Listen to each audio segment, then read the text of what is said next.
Introduce yourself, Mayor. Mayor Bill Ewell from Alexandria. All right.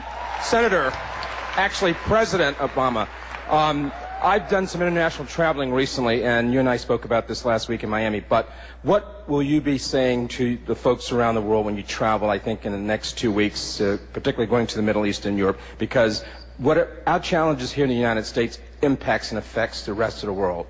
What will you say to them? Well, I don't want to spill all of it. You know, it won't be fresh when I get over there. But so here's what I'll be saying generally.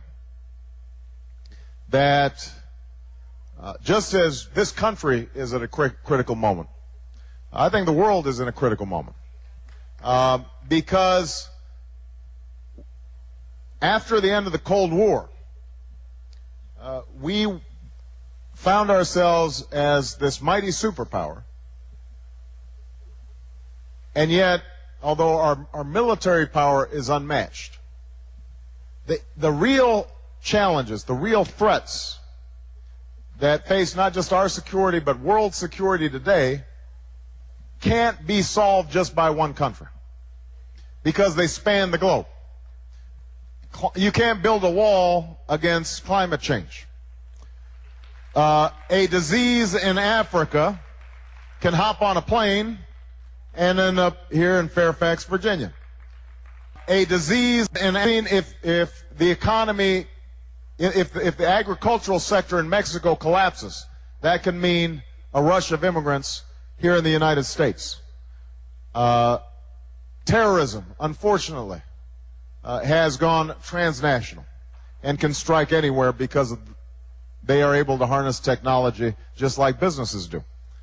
And so what that means is that we've got to worry about and spend time thinking about building alliances and restoring relationships with countries all around the world in order to deal with our national security.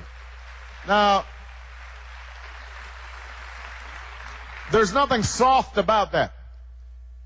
As Commander-in-Chief, I will reserve the right to use our military to protect America. And if there is a threat in which a military strike is called for, I will not hesitate.